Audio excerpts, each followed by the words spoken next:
ఎక్కువ ఏమైనా స్కూల్స్ పెంచితే, ప్రభుత్వం ఫీ నియంత్రణ యొక్క చట్టం తీసుకొని అది అమలు చేయకపోతే జాగృతి సంస్థగా త్వరలో పార్టీగా మారబోతున్నటువంటి మేము ఖచ్చితంగా స్కూల్ యాజమాన్యాల దగ్గర, స్కూల్స్ ముంగట కూడా ధర్నాలు చేయడానికి వెనుకాడబోం. ఆ పరిస్థితి తేవద్దని ప్రభుత్వాన్ని నేను విజ్ఞప్తి చేస్తున్నాను.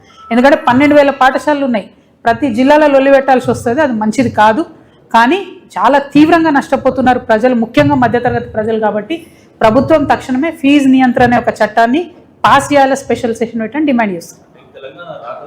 ఆంధ్ర విద్యా సంస్థల్ని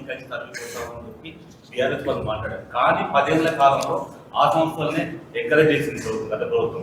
ఈ రోజు ఆ సంస్థలే, ఆంధ్ర సంస్థలే కాదు, ఇలా నార్త్ ఇండియా కూడా సంస్థలు పెట్టే స్థాయికి వచ్చి తెలంగాణకు సంబంధించినటువంటి వాళ్ళ విద్యా సంస్థలన్నీ కూడా ఇలా ఆగమైపోయినటువంటి పరిస్థితి.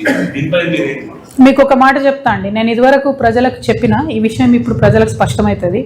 నన్ను నిజామాబాద్ కాడికే నియంత్రించిందని చెప్పిన, కానీ ఆనాడు నన్ను నిజామాబాద్ కాడికి నియంత్రించిన 10 సంవత్సరాలు, నాకు అధికారంలో 10 సంవత్సరాలు, నేను బీఆర్ఎస్ పార్టీ అధికారంలో ఉన్న 10 సంవత్సరాలు నిజామాబాద్ జిల్లాకు మాత్రం నారాయణన్ రానియలే, చైతన్యాన్ని రానియలే. అది మీరు ఎక్కడన్నా వెరిఫై చేస్తారు.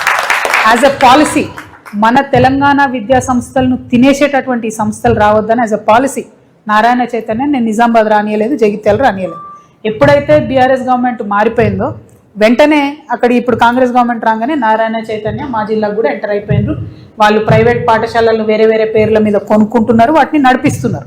ఇప్పటికైనా సరే రేవంత్ రెడ్డి గారు ఒక స్టాండ్ తీసుకోవాలి. విద్యాశాఖ మంత్రిగా ఉన్నారు మీరు, ముఖ్యమంత్రిగానే కాదు, ఒక స్టాండ్ తీసుకోవాలి. నార్త్ ఇండియన్ స్కూల్స్ అయినా సరే, ఆంధ్ర స్కూల్స్ అయినా సరే, వేరే ఏ రాష్ట్రాల స్కూల్స్ కాలేజెస్ ఇక్కడికి వచ్చినా కూడా ఎంప్లాయ్మెంట్లో తెలంగాణ వాళ్ళకి అవకాశం ఉండాలి, ఫీజుల మీద నియంత్రణ ఉండాలి. వ్యాపారం చేద్దని నేను అంటలేను, వచ్చి వాళ్ళు పెట్టుకోనియండి, కానీ తెలంగాణ వాళ్ళకి ఎందుకు జాబ్స్ ఇయ్యరు? మొత్తం నార్త్ ఇండియన్ వాడు స్కూల్ పెడితే నార్త్ ఇండియన్స్కే జాబ్స్ ఇస్తే మరి ఇక్కడ ఉన్నోడు ఏడవాలి? ఇది చాలా దారుణం, చాలా అన్యాయం. పైగా పిఎఫ్ కడతలేరు. మేము ఈ పిఎఫ్ కూడా కట్టమని చెప్పి యాజమాన్యాలను చాలా స్ట్రిక్ట్గా డిమాండ్ చేస్తూ ఉన్నాం. మీరు కట్టకపోతే మేము చర్యలు తీసుకోవాల్సి వస్తుంది, అనవసరంగా పెన్షన్ వాళ్ళకి కంప్లైంట్ చేయాల్సి వస్తుంది, మీ లైసెన్సులు రద్దు అవుతాయి. కాబట్టి మీరు ఎవరినైతే టీచర్లను, ప్రైవేట్ టీచర్లను పెట్టుకున్నారో మ్యాచింగ్ గ్రాంట్ కట్టండి. తెలంగాణ ఉద్యమం ఉన్నప్పుడు ఇప్పుడు జానక్ రెడ్డి అన్న, చంద్రశేఖర్ వీళ్ళు కొట్లాడితే వాళ్ళు 50 రూపాయలు టీచర్ కడితే 50 రూపాయలు యాజమాన్యం కట్టేది.